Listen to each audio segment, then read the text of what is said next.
છોટાઉદેપુર જિલ્લામાં હવામાનની અચાનક બદલાતી પરિસ્થિતિમાં પવન અને ધોધમાર વરસાદથી અનેક નદી નાળા છલકાઈ ગયા છે। ખાસ કરીને મલાજા ગામ નજીક નીચાણવાળા વિસ્તારમાં તળાવ અને નાળાઓમાં પાણીની સ્તર અચાનક વધી જતા એક મોટો અકસ્માત ટળ્યો હતો। મળતી માહિતી મુજબ છોટાઉદેપુરના મલાજા ગામના કોતર વિસ્તારમાંથી પસાર થતી એક પિકઅપ ગાડી અચાનક વધેલા પાણીમાં તણાઈ ગઈ હતી।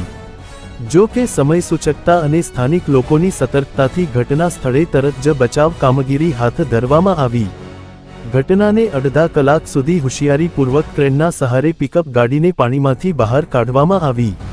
હાલત એવી હતી કે ગાડી પૂરતા પાણીમાં ગરકાવ થઈ ચૂકી હતી, પરંતુ સદનસીબે કોઈ જાનહાનિ થઈ નહોતી।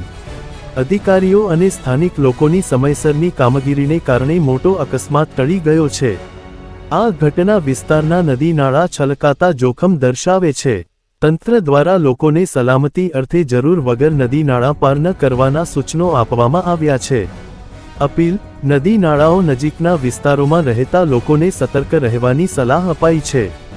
ભવિષ્યમાં વરસાદની હવામાન વિભાગ દ્વારા ચેતવણી આપી દેવાઈ છે, જેથી સુરક્ષા અંગેની ગંભીરતા વધે તેવી અપેક્ષા।